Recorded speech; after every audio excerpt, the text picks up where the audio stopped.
The crystal chandeliers above me cost more than everything I'd ever owned in my 24 years of life. I knew this because I'd overheard 2 women in silk gowns laughing about it near the champagne fountain, the same fountain I'd been refilling for the past 3 hours. My feet screamed inside the cheap black flats I'd bought at a discount store, the kind that looked professional from a distance, but fell apart after 2 shifts.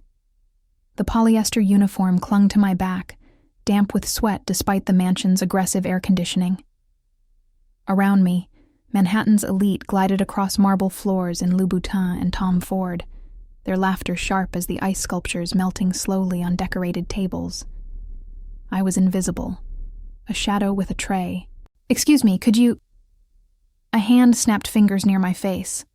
I turned to find a blonde woman in a dress that probably cost my entire year's rent, her lips pursed in impatience. "The shrimp puffs. They're cold. Bring fresh ones." "Of course, ma'am." I forced my customer service smile, the one I'd perfected after 6 months of catering jobs that barely covered my studio apartment in Queens. She didn't say thank you. They never did. I disappeared into the kitchen, a world of stainless steel and shouted orders, where people like me actually existed. My coworker, Maria, was arranging canapés with the precision of a surgeon. "Table 7 is asking for you specifically," she said, not looking up. "The head table." My stomach dropped. The head table meant the host. And the host of tonight's charity gala was someone whose name appeared in Forbes and criminal investigations with equal frequency. Victor Moretti, real estate mogul, art collector, and according to whispered rumors among the catering staff, much worse. "Why would he—" "Just go." Maria's voice carried a warning I didn't understand. I pushed through the swinging doors, new tray balanced perfectly despite my shaking hands. The ballroom had shifted somehow, the crowd parting like water, and suddenly I could see him. He sat at the center of the long table, surrounded by men in suits that looked like weapons. But I only saw him. Dark hair swept back from a face that belonged on Renaissance sculptures. Sharp jawline, straight nose, eyes so dark they looked black from this distance. He wasn't looking at me. He was looking through everything, bored by the opulence around him, until his gaze locked onto mine. The tray nearly slipped from my hands. It was like being struck by lightning, that moment of connection, except the electricity didn't fade. It crawled under my skin, making my pulse riot against my throat. He didn't smile, didn't move, just watched me with the intensity of a predator that had finally found something interesting. Then he raised one hand, 2 fingers extended, pointing directly at me. "Bring that girl to me." His voice cut through the chamber music and champagne chatter. Every conversation near the head table died. I felt a dozen eyes turn toward me, curious, knowing, pitying. The man beside him, gray-haired and equally well-dressed, stood. He moved toward me with the confidence of someone used to delivering orders, and suddenly I understood why Maria's voice had held that warning. "Miss." He wasn't asking. "Mr. Moretti would like you to serve his table personally for the remainder of the evening." "Run!" my instincts screamed, but my feet carried me forward. Toward him. Toward the way his eyes tracked every step I took, the way his mouth curved into something that wasn't quite a smile, toward whatever danger I could feel radiating from him, like heat from an open flame. I reached the table, setting down the champagne flute I'd been carrying with a hand that absolutely would not stop shaking. Up close, he was even more overwhelming, the kind of masculine beauty that made it hard to breathe, combined with something else. Something that made every survival instinct I possessed scream at me to bow my head and stay very, very still. "What's your name?" His voice was smooth, controlled, with the faintest trace of an accent that made each word feel deliberate. "Sophie." It came out barely above a whisper. "Sophie Chen. Sophie." He repeated it like he was tasting something rare. "You've been working this room for 3 hours. haven't taken a single break, haven't eaten anything, yet you smile at people who treat you like furniture. How did he know that? Had he been watching me the entire time? It's my job, sir. Sir. Something flickered in those dark eyes. Amusement, maybe. Or something darker. I don't think I've ever been called sir by someone whose hands shake when they look at me. Are you afraid, Sophie? No. The lie was automatic. Stupid. His smile widened, showing perfect white teeth. Liar. You should be afraid. Do you know who I am? Victor Moretti. Everyone knew. Everyone pretended not to know. And what do people say about Victor Moretti when they think men like me aren't listening? I swallowed hard. The men around him had gone silent, watching our exchange with the focused attention of people witnessing something significant. That you're very successful. That you support important causes. What else? That's all I've heard, Mr. Moretti. He leaned back in his chair, studying me with eyes that saw everything I was trying to hide. You're good at this. The deference, the careful words. But I can see you, Sophie Chen. I can see that spine you're trying to hide under all that politeness. I wonder. He paused, letting the tension stretch until my lungs burned. What would it take to make you stop lying to me? I don't, Donovan. He didn't look away from me as he addressed the gray-haired man. Sophie will be serving my private table for the rest of the evening. Make sure she's compensated accordingly. Triple her rate. Mr. Moretti, I can't accept. It wasn't a request. His words were silk over steel. And Sophie, when this is over, you and I are going to have a much longer conversation. One where you tell me the truth about why someone with your intelligence is serving champagne to people too drunk to notice it's flat. Before I could respond, he dismissed me with a slight nod. But as I turned away, I felt his eyes follow me like a physical touch. Like I'd just been marked by something I couldn't name, couldn't fight, couldn't escape. The rest of the evening passed in a blur of expensive food and careful movements. But every time I returned to his table, he was there, watching, waiting. And when the gala finally ended at midnight, when the guests began filtering toward waiting cars and drivers, Donovan appeared at my elbow. Mr. Moretti requests that you join him in his private office before you leave. I should really... It's not a request, Miss Chen. Of course it wasn't. Nothing with Victor Moretti was ever a request. The office was on the mansion's second floor, accessible by a private staircase that smelled of old wood and older money. Donovan knocked twice, then opened the door, gesturing for me to enter. The room beyond was all dark wood and leather, with floor-to-ceiling windows overlooking Central Park's twinkling darkness.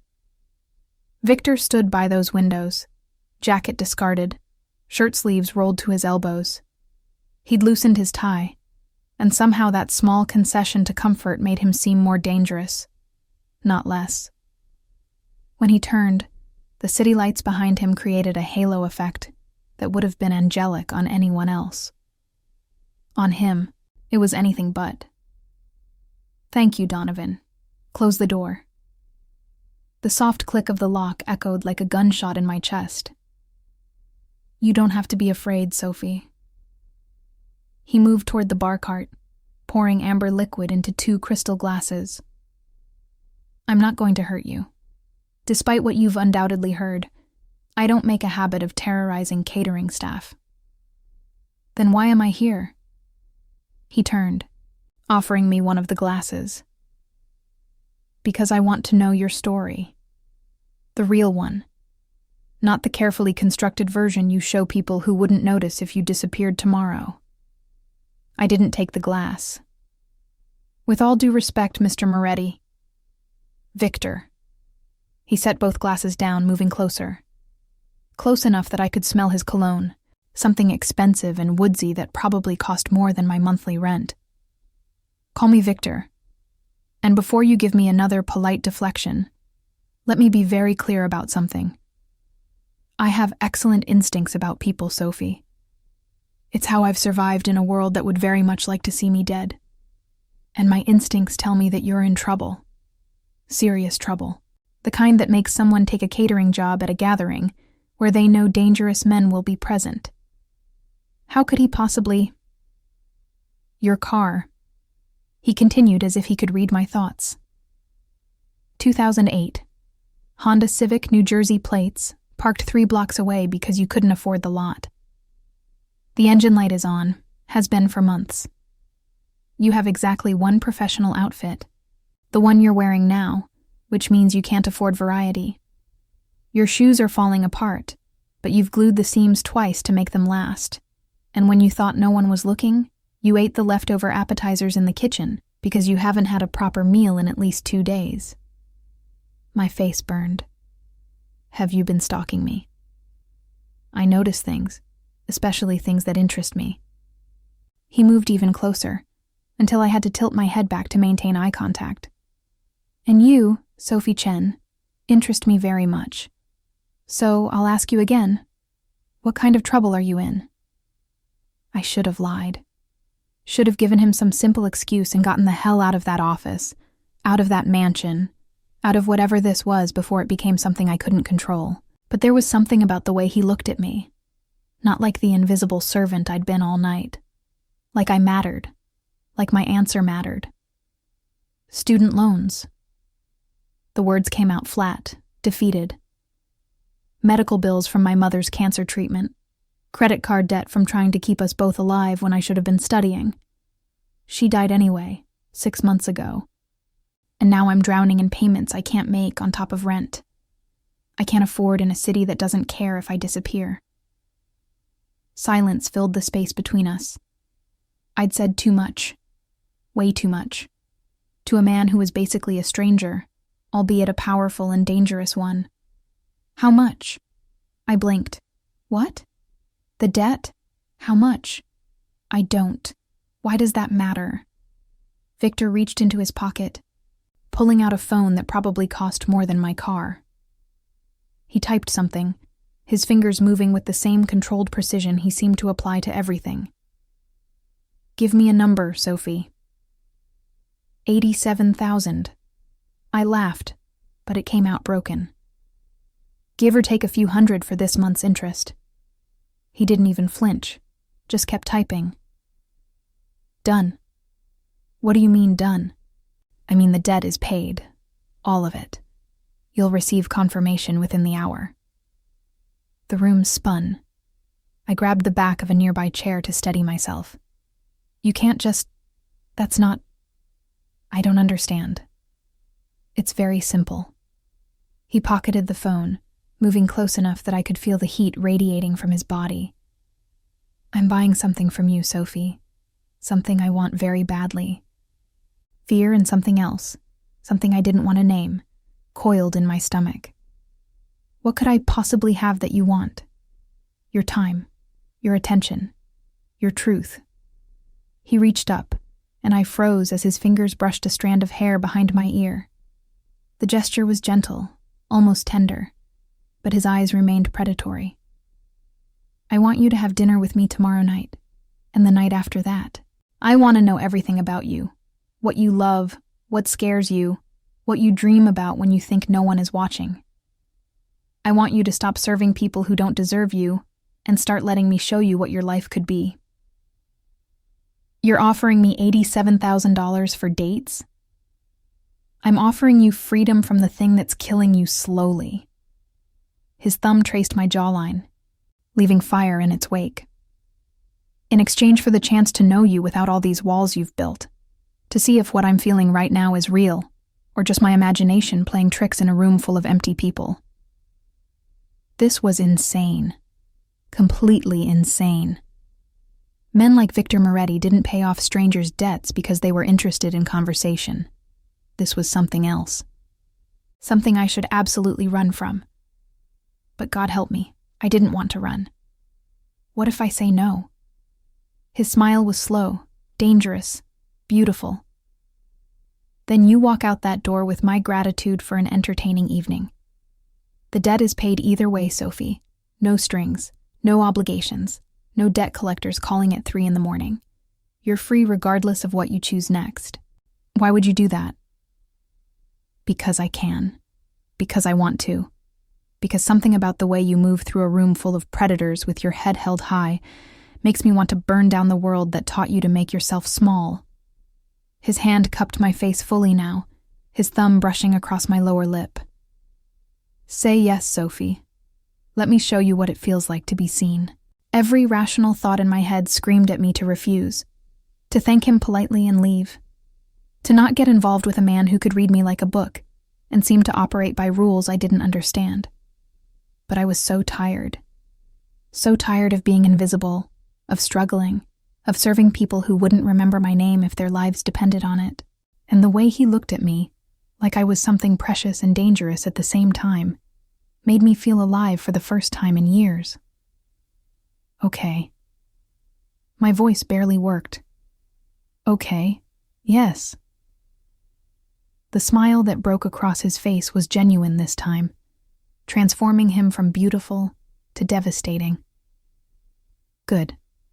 Donovan will drive you home tonight. Your car is being towed to the best mechanic in the city as we speak. He'll fix everything, my treat. Tomorrow at 7, I'll pick you up. Wear whatever makes you feel powerful, Sophie. Not what you think I want to see. What makes you feel like the woman you're meant to be. He stepped back, breaking the contact, and suddenly I could breathe again. But the air felt different now, charged with possibility and danger in equal measure. Go home. Get some rest. And Sophie. He walked back to the window, his silhouette dark against the city lights. Thank you for saying yes. You have no idea what you just gave me. As I left that office, my mind spinning with everything that had just happened, I couldn't shake the feeling that my life had just divided into before and after. Before Victor Moretti noticed me, and after. I just hoped the after wouldn't destroy me.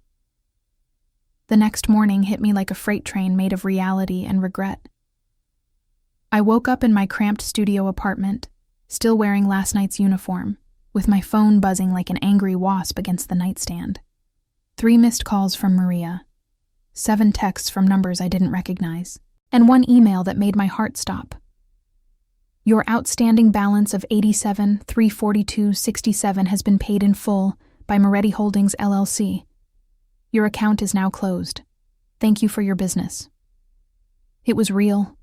All of it. The gala, the office, the man who'd looked at me like I was something worth seeing. The impossible offer I'd accepted in a moment of exhaustion and desperate hope. What the hell had I done? I stumbled to the tiny bathroom, staring at my reflection in the cracked mirror. Same Sophie Chen who'd been invisible yesterday. Same dark circles under my eyes from too many double shifts. Same cheap drugstore makeup and hair that desperately needed professional attention. Except now, somehow, I was the woman who'd caught the attention of one of New York's most dangerous men. My phone rang again. This time I answered. Sophie Chen speaking. Miss Chen. Donovan's crisp voice carried through the speaker. Mr. Moretti asked me to confirm your address for this evening's pickup, 7 o'clock sharp. About that, I started, but he cut me off smoothly. He also wanted me to inform you that a package will be delivered to your apartment within the hour. You are under no obligation to use its contents, but he thought you might appreciate having options. What kind of package? I believe that's for you to discover. Have a good day, Miss Chen. We'll see you tonight. He hung up before I could argue, or panic, or both. The package arrived 53 minutes later, carried by a delivery person who looked mildly terrified of the contents. It was a garment bag from Bergdorf Goodman, one of those stores I'd walked past 1,000 times without ever daring to go inside. Inside were 3 dresses. Each one probably cost more than my entire previous wardrobe combined. The first was black silk, elegant and understated. The second was deep emerald that would make my skin glow.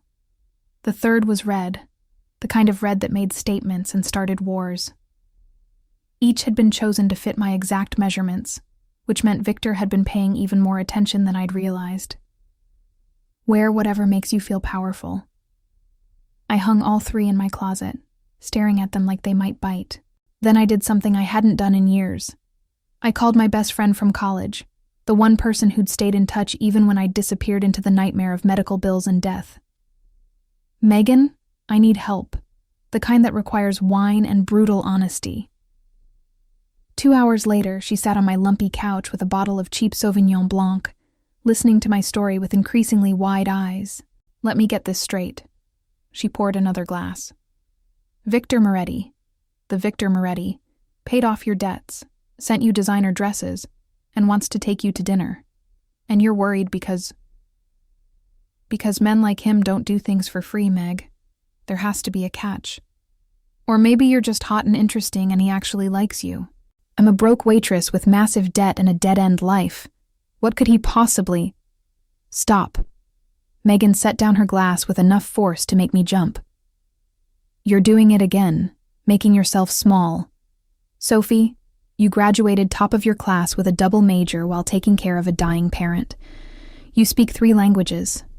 You could have gone to law school or med school or anywhere, but you chose to sacrifice everything for your mom. That's not nothing. That's not invisible. That's not what powerful men like Victor Moretti notice. Maybe it is. Or maybe he just sees what the rest of us have been trying to tell you for years, that you're worth seeing." She stood up, walking to my closet and pulling out the red dress. "Wear this one. Own it. And for one goddamn night, let yourself feel powerful instead of scared." She was right. I hated that she was right, but she was. At 6:30, I stood in front of my mirror wearing that red dress and borrowed heels from Megan's collection. I'd done my makeup carefully, spent actual money on having my hair professionally styled at the salon down the street. I looked different. Not like a waitress trying to play dress up, like someone who belonged at expensive restaurants and in the orbits of dangerous men, like someone Victor Moretti might actually want to be seen with. The knock came at exactly 7 o'clock. I opened the door to find not Donovan, but Victor himself, standing in my dingy hallway in a charcoal suit that probably cost more than my yearly salary. He held a single white rose, which should have been cheesy but somehow wasn't. When his eyes landed on me, something shifted in his expression. The careful control slipped for just a moment, revealing something raw and hungry underneath. "Sophie." My name was a prayer and a promise. "You're stunning." "Thank you. You didn't have to come up." "Yes, I did." He stepped closer, and suddenly my tiny apartment felt even smaller. "I needed to see where you live, where you've been surviving, and I needed to tell you something before we go any further." My pulse kicked up. "What?" "This dress, these dinners, the debt, none of it is payment for anything. You don't owe me anything, Sophie. Not your time, not your body, not even your conversation. If at any point tonight you want to leave, I'll take you home immediately, no questions asked. Do you understand?" I nodded, not trusting my voice. "Good. Now, are you ready to let me show you the kind of evening you deserve?" I grabbed my borrowed clutch, locked my door, and followed Victor Moretti into whatever came next. The hallway had never felt longer or shorter at the same time. His car was waiting outside, a sleek black Mercedes that probably cost more than my apartment building. The driver opened the door, but Victor waved him off, helping me and himself with a hand at my elbow that felt proprietary and protective at once. As we pulled away from my neighborhood, heading toward Manhattan's glittering core, I couldn't help but feel like I was leaving something behind. Some version of myself I'd been clinging to because it was safe, even if it was killing me slowly. "Where are we going?" I asked, watching the city lights blur past the window. Victor's hand found mine in the darkness of the back seat. "Somewhere private, where we can talk without performing for an audience. Where I can finally hear all the things you've been too afraid to say." His thumb traced circles on my palm, and I realized with startling clarity that I wasn't afraid anymore. Or maybe I was terrified, but for completely different reasons than before. The restaurant was in Tribeca, the kind of place without a sign because everyone who mattered already knew it existed. We were escorted to a private room overlooking the city, just the two of us and a table set with white roses matching the one he'd given me. "This is beautiful," I breathed, taking in the floor-to-ceiling windows and the candlelight that made everything glow. "You're beautiful." Victor pulled out my chair, his hands lingering on my shoulders. "The rest is just furniture and flowers. You're the only thing in this room worth looking at. You barely know me." "Then help me fix that." He sat across from me, and even in the romantic lighting, his eyes held that same intensity from the night before. "Tell me something true, Sophie. Something you've never told anyone else." The server appeared with wine, poured, disappeared. The whole time, Victor never looked away from me. "I'm angry," I said finally. "All the time. At everyone. At the doctors who couldn't save my mom. At the system that buried us in debt for trying to keep her alive. At myself for not being strong enough, smart enough, successful enough to prevent any of it. I'm so angry that sometimes I can't breathe with it, but I can't show it because people don't like angry women. They like us sweet and grateful and small." Silence stretched between us. I waited for him to flinch, to retreat, to realize I was more damaged than he'd bargained for. Instead, he smiled. "There she is." He leaned forward, his voice dropping to something intimate and dangerous. "The real Sophie Chen, the one with fire under all that politeness. That's who I saw last night. That's who I want to know." "Why? What could you possibly want with someone like me? Someone like you?" He laughed, but there was no humor in it. "Sophie, do you have any idea how rare you are? I spend my days surrounded by people who want something from me. Money, power, protection, access. They see my name and my reputation, and they calculate what I can do for them. But you, last night you were terrified of me, and you still stood straight. Still did your job. Still refused to take advantage even when I offered you an escape. Do you know how fucking refreshing that is?" "I'm not refreshing, Victor. I'm just tired." "Then let me give you a place to rest." He reached across the table, his hand extended palm up. An offering, not a demand. "I know what people say about me. I know what I am. But with you, I want to be something different. Someone different. And maybe, you can be someone different too. Not the girl serving drinks to people who don't see her, but the woman who walks into a room and makes everyone else feel invisible." I stared at his hand. This was the moment, the choice. I could take it and step into whatever this was, knowing it would change everything. Or I could pull back, thank him for the evening, and go back to my safe, suffocating life. I took his hand. His fingers closed around mine like a vow. The dinner that followed was unlike anything I'd experienced. Victor asked questions like he was conducting an investigation, except every answer seemed to matter to him. What books I loved, what cities I dreamed of seeing, what made me laugh, what made me cry. He listened like my words were precious things, storing each one away like a collector with rare artifacts. And slowly, carefully, he began to reveal himself too. He told me about growing up in Sicily, watching his father build an empire from nothing. About coming to America at 15 with nothing but ambition, and his mother's warnings about American women who couldn't be trusted. About the loneliness of power, how every relationship became transactional. How he'd stopped believing anyone could see past what he represented to who he actually was. "Until last night," he said quietly. "When I saw you across that ballroom, looking at those people with barely concealed contempt while you smiled and served them. You were the only real thing in that entire room, Sophie. And I couldn't look away. I wasn't real. I was performing.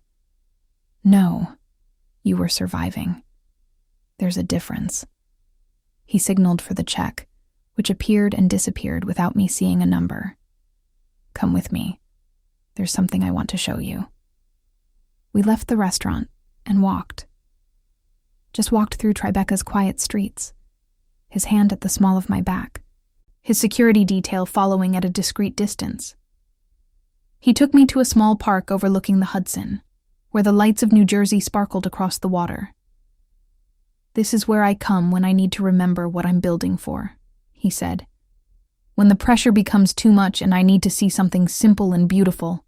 The river, the lights, the possibility of what's on the other side." I leaned against the railing, feeling the cool metal through the thin silk of my dress.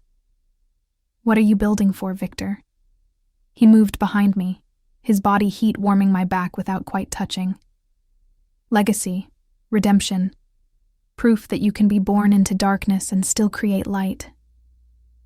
His hands found the railing on either side of mine, caging me in. And now, maybe for something else too. What? You. His lips brushed my ear, making me shiver. "I want to build something for you, Sophie. Something better than the life that's been beating you down. I want to give you everything you've been denied.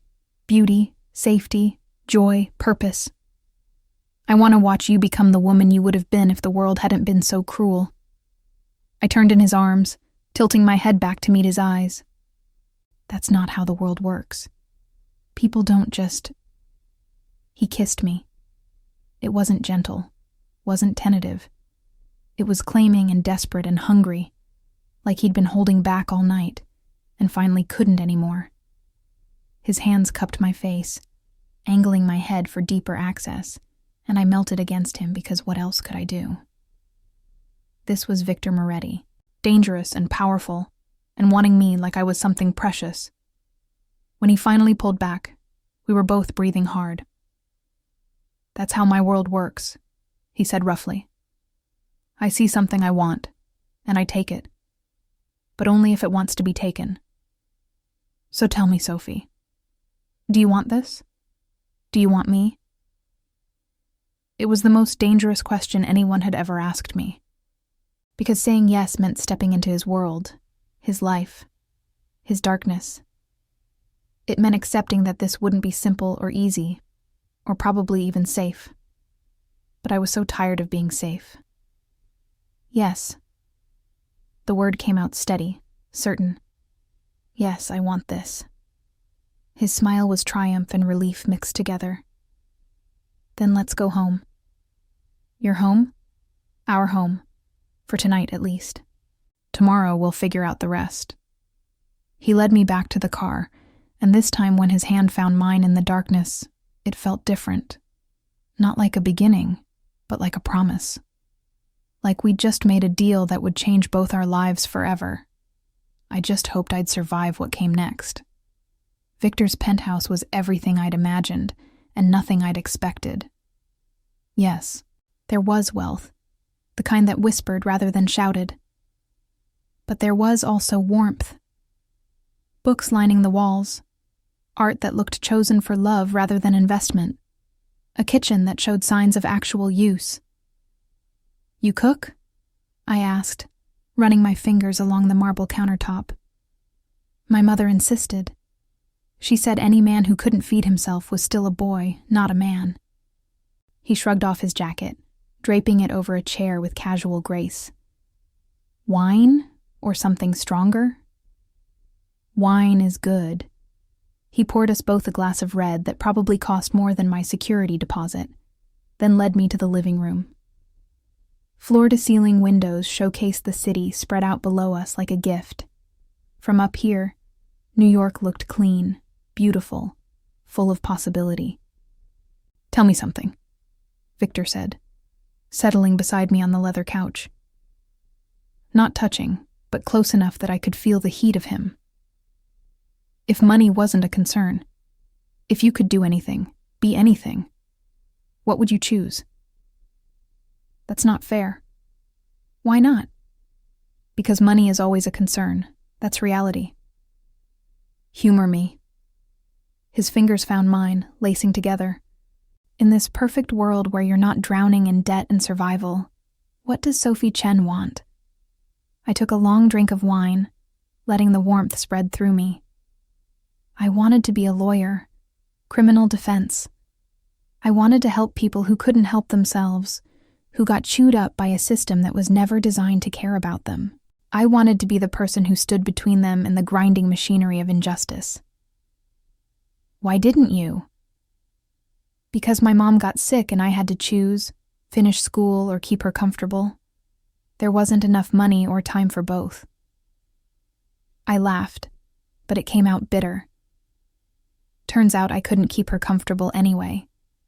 She died in pain, surrounded by machines that beeped her suffering until the very end. So I gave up my future for nothing. Victor's hand tightened on mine. It wasn't for nothing. You gave her love, dignity, the knowledge that she wasn't alone. That matters, Sophie. Trust me. That matters more than you know. Something in his voice made me look at him. Really look. And I saw it. Grief, old and deep, hiding behind those dark eyes. Who did you lose? My father. 10 years ago, to cancer, he refused to acknowledge until it was too late.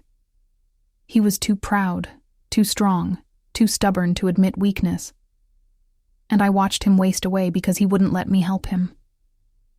Victor stared out at the city, his jaw tight. I swore that day I'd never let pride or stubbornness steal someone from me again. That if I cared about someone, I'd do whatever it took to protect them.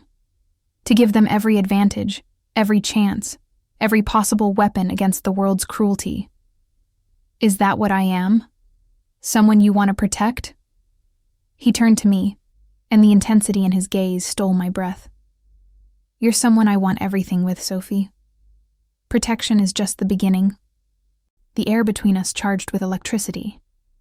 I should have been scared. Should have pulled back, maintained some distance, remembered that this was all moving too fast. But I'd spent so long being careful, being responsible, making the safe choice. For once, I wanted to be reckless. I set down my wine glass and kissed him. This time I was the one who claimed, who demanded, who showed him exactly how much I wanted this. His arms came around me immediately, pulling me into his lap so I straddled him, the red dress riding up my thighs.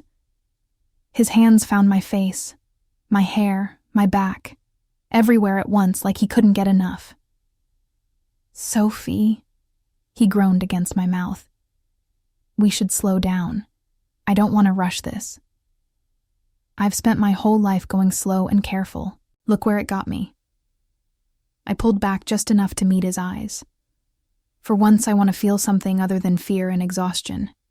Can you give me that? His answer was another kiss, deeper and more desperate than before. He stood with me in his arms like I weighed nothing, carrying me down a hallway to a bedroom that was all darkness and luxury. He set me on my feet beside the bed, and for a moment we just stood there, breathing hard, staring at each other. Last chance, he said roughly. Tell me to stop, and I will. No judgment, no consequences. We can go back to the living room and talk until dawn. I don't want to talk anymore. I reached behind me, finding the zipper of the dress. I want to feel. Make me feel something, Victor. The dress pulled at my feet, leaving me in borrowed lingerie and heels. His eyes traveled over me like a physical touch, reverent and hungry at the same time. Christo, he breathed. You're going to destroy me, aren't you? Only if you let me. What followed was the kind of night that changes a person. Victor was everything at once, demanding and gentle, rough and reverent, taking and giving until I didn't know where I ended and he began. He made me feel worshipped and desired and powerful in ways I'd never imagined.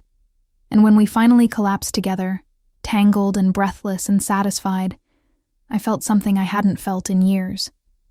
Hope. I woke to sunlight streaming through unfamiliar windows and the smell of coffee. Victor stood by the bed, already dressed in slacks and a white shirt, holding a mug and watching me with an expression I couldn't quite read. Good morning, he said softly. I made breakfast. Thought you might be hungry. I sat up, pulling the sheet around me, suddenly aware of how intimate this was. How real.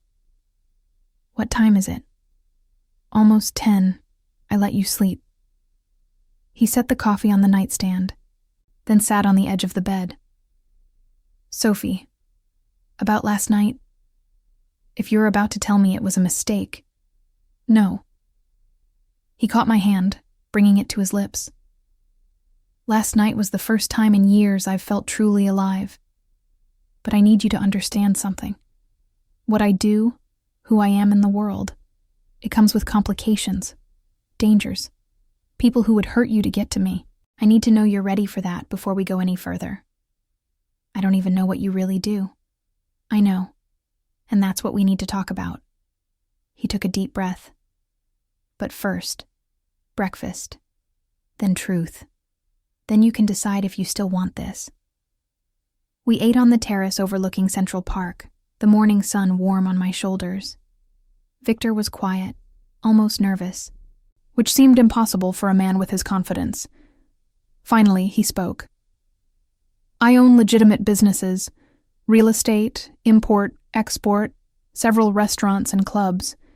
But I also facilitate things for people who need discretion, information, access, protection, solutions to problems the legal system can't or won't address. You're talking about crime. I'm talking about gray areas, about helping people who've been failed by the system, not unlike what you wanted to do as a defense attorney. He met my eyes steadily. I won't lie to you, Sophie. What I do isn't legal. But it also isn't what people imagine when they hear whispers about the Moretti family. I don't hurt innocent people. I don't deal drugs or traffic humans. I help people who have nowhere else to turn. That's, quite a rationalization. It's the truth. The only truth I can give you. He leaned forward, his voice intense. I'm not asking you to approve or participate. I'm just asking you to understand, and to know that if you stay with me, you'll be protected. Always. My enemies would have to go through an army to reach you. I should have run, should have thanked him for the honesty and gotten out while I still could. But I kept thinking about what he'd said, about helping people the system failed, about being the solution when the law wasn't enough. Maybe we weren't so different after all. I need time to think about this. Of course. He stood, pulling a business card from his pocket. This is my personal number. Call me when you've decided. If you decide you can't do this, I'll understand. The debt is still paid, Sophie. You're still free, regardless of what you choose. He called his driver to take me home, and I left his penthouse in last night's dress, feeling like Cinderella if the fairy tale had taken a much darker turn. The next 3 days were torture. I couldn't stop thinking about Victor, his hands, his voice, his confession. Megan called 4 times before I finally answered. You had sex with a mob boss and now you're ghosting me? Rude. He's not. It's more complicated than that. Sweetie, it's only as complicated as you make it. Do you like him? Yes. God, yes. Does he treat you well? Better than anyone ever has. Then what's the problem? The problem is that getting involved with someone like him changes everything. There's no going back from this, Meg. Once I say yes, I'm in his world. Permanently. And your world right now is so fantastic. Sophie, you've been barely surviving for years. Maybe it's time to start living instead. She had a point. A terrifying, undeniable point. That night, I called the number on Victor's card. He answered on the first ring. Sophie. Just my name, but I could hear everything in it. Relief, hope, hunger. I want to see you. When? Now. I'll send a car. 20 minutes later, I was in his penthouse again. But this time I wasn't nervous. I was certain. I've made my decision, I said as soon as he opened the door. He just waited. giving me space to say it. I want this. You. All of it. I want to see where this goes. Even knowing the complications. Even knowing the risks. Because the alternative is going back to being invisible, and I can't do that anymore. You made me feel seen, Victor. And I want more of that. More of you. The smile that broke across his face was pure joy. Then you'll have it. All of it. Starting now. He pulled me into his arms, kissing me with a passion that promised forever, or at least as close to forever as two people like us could get. And as I kissed him back, I realized something important. Maybe I hadn't found a fairy tale ending. Maybe I'd found something better, a dangerous, complicated, deeply real connection with a man who saw all of me and still wanted every part. The rest of the world might call it reckless. I called it living. Over the following weeks, my life transformed in ways I couldn't have imagined. Victor was true to his word. He gave me freedom, resources, and most importantly, the space to discover who I could be without the weight of debt crushing me. He enrolled me in a paralegal program, saying it was a stepping stone to law school if I wanted it. He introduced me to his lawyer, a sharp woman named Catherine who offered me an internship at her firm. He showed me his world, not the criminal parts, but the intricate network of legitimate businesses and the people whose lives he'd genuinely improved. But he also showed me the darkness, the men who wanted to hurt him, the constant vigilance required, the way he always sat with his back to the wall, always knew every exit, always calculated risk with every breath. And somehow, I fell deeper in love with him because of it, not despite it. One night, about 2 months into our relationship, everything changed. We were at his club in Midtown, a legitimate business where he sometimes held meetings. I was sitting in his private office, reviewing case files for Catherine, when Donovan burst through the door. We have a situation. Victor's entire demeanor shifted. What kind? Marco Santos. He's here downstairs making threats. I looked up. Who's Marco Santos?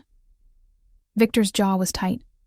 Someone from my past, someone I thought was dealt with. He turned to Donovan. Get Sophie out of here, now. No, I stood up. If this concerns you, it concerns me. We agreed. No more secrets. Sophie, this isn't... A crash from downstairs cut him off. Shouting, glass breaking, the unmistakable sound of violence. Victor's gun was in his hand before I could blink. Stay behind me. Don't speak. Don't move unless I tell you to. We descended the stairs to find chaos. A man, Marco Santos presumably, stood in the center of the club with 3 others, all armed. The regular customers had scattered, leaving just Victor's security and these intruders. Moretti! Marco's voice was slurred, angry. You think you can just disrespect me? Steal my territory? My men? Marco, you're drunk. Go home. We'll talk about this tomorrow when you're sober. I'm done talking. He pulled his gun, waving it wildly. You humiliated me, made me look weak. Now everyone knows Marco Santos isn't worth respecting. That's because you're not. Victor's voice was cold, controlled. You ran your territory into the ground with bad decisions and worse judgment. I didn't steal anything. You lost it through incompetence. Marco's face turned purple with rage. I'm going to... He stopped mid-sentence, his eyes landing on me behind Victor. And something shifted in his expression. Something predatory and cruel. Well, is that her? The little waitress you've been playing house with? He laughed, an ugly sound. Tell me, Moretti, how much did you pay for that one? Or did she come cheap since she was already... He didn't get to finish. Victor moved faster than I'd ever seen him move, crossing the space between them in seconds. The gun flew from Marco's hand, and suddenly Victor had him by the throat against the bar. You don't get to speak about her. Victor's voice was deadly quiet. You don't get to look at her. You don't even get to think her name. Do you understand me? Marco choked, clawing at Victor's hand. You'll... Start a war. Over a whore? Gladly. Victor's grip tightened. Call her that again, please. Give me the excuse I'm looking for. Victor. I found my voice somehow. He's not worth it. Let him go. For a moment, I thought he wouldn't listen. Then slowly, Victor released Marco, who collapsed to the floor, gasping. You have 24 hours to leave the city, Victor said. Take your men and disappear. If I see your face again, if I even hear rumors that you're still in New York, I will end you.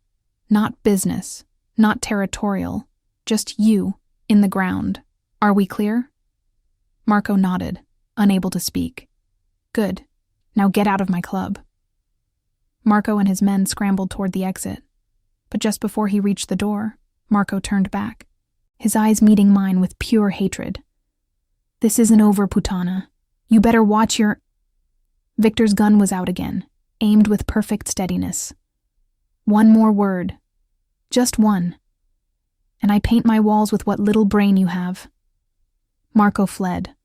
The silence that followed was deafening. Then Victor was moving again, pulling me into his arms, his hands shaking as they checked me for injuries. Did he touch you? Did any of them... I'm fine. Victor, I'm fine. He held me tighter, his face buried in my hair. This is what I was trying to protect you from. This world, these people.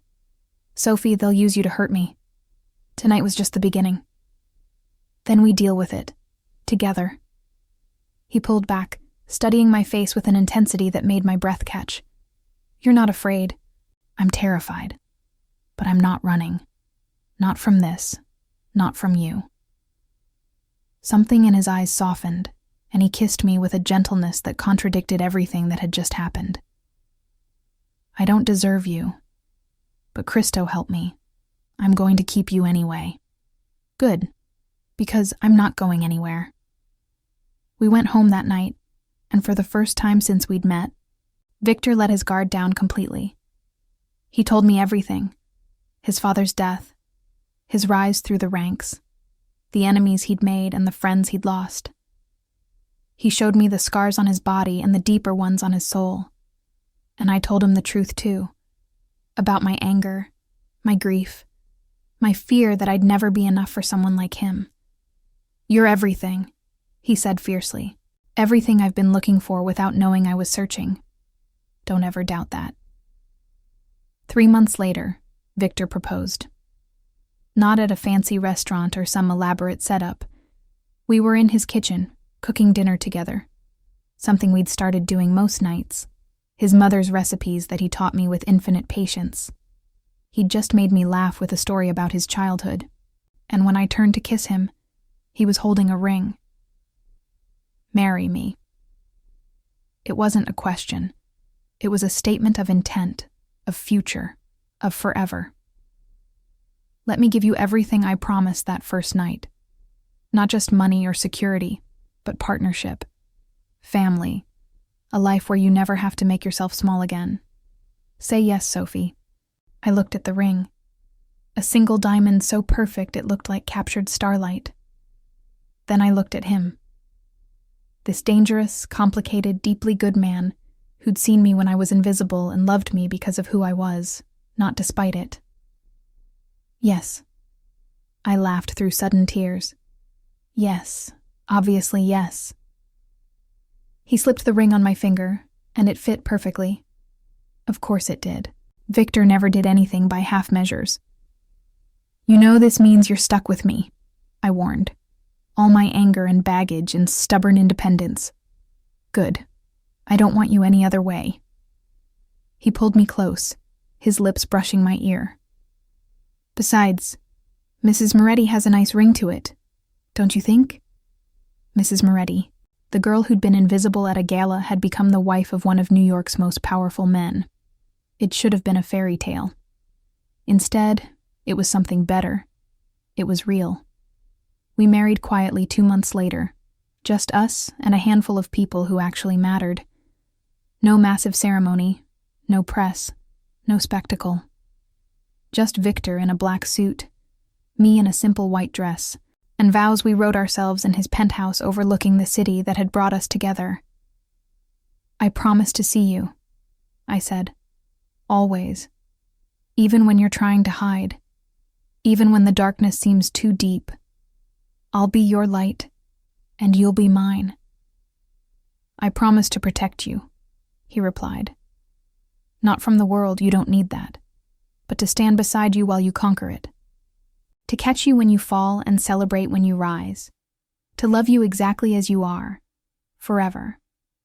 When he kissed me, I tasted promise and possibility and passion, and I knew with absolute certainty that I'd made the right choice. My life hadn't become perfect. Victor still had enemies. His business still operated in moral gray areas. We still had to navigate a world that wanted to tear us apart. But we did it together, and that made all the difference. 6 months into our marriage, I started law school. Catherine helped me prepare, and Victor was my biggest supporter, reading my case studies and listening to my arguments with the same intensity he brought to everything he cared about. I also started to understand his world better. The people he helped. Victims of domestic violence who needed to disappear. Immigrants escaping persecution. Families crushed by corrupt systems. Yes, his methods were illegal, but the results were undeniably good. One night, he brought me to a meeting. A woman, mid-30s, with a black eye she'd tried to cover with makeup. "This is Sophie," Victor said. "She's studying to be a lawyer. She might be able to help you legitimately if you're willing to try that route first." The woman, her name was Grace, told me her story. An abusive husband with connections to the local police who'd threatened to take her children if she tried to leave. She'd gone to the authorities, but they'd done nothing. She was trapped. "I can't promise it'll work," I told her honestly, "but I can try. We can file for emergency custody, get a restraining order, document everything. If we're lucky, the system will do its job." "And if we're not lucky?" Grace asked. I glanced at Victor, who was watching us with those dark eyes that missed nothing. "Then we have other options," I said carefully. "Legal options that aren't perfect. Victor knows people, good people, who can help you disappear if necessary. Get you and your children somewhere safe where your husband can't find you." Grace started crying. "You'd do that? Even though we just met?" "Yes," I said firmly, "because everyone deserves to be safe, and because I know what it's like to feel powerless. I won't let you stay that way if I can help it." Victor's hand found mine under the table, squeezing gently. Proud. We helped Grace through legal channels first. But when her husband violated the restraining order and showed up at her workplace with a gun, Victor's people got her and her children to a new city with new identities before the police even arrived. It wasn't the law, but it was justice. And slowly, case by case, I began to understand what Victor had been trying to tell me all along. Sometimes the system fails. Sometimes the law isn't enough. Sometimes you need someone willing to operate outside the rules to make things right. I didn't always agree with his methods. We argued, passionately and often, about where the lines should be drawn. But I never doubted his heart. Never questioned his intentions.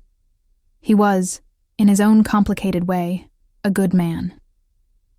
A year into our marriage, on the anniversary of the night we first met, Victor took me back to the mansion where I'd served drinks to people who didn't see me. "I bought it," he said casually as we walked through the empty ballroom. "You what?" "Bought the mansion. The previous owner needed money for legal troubles, unrelated to me for once, and I made him an offer." He pulled me into the center of the room, where we'd first made eye contact.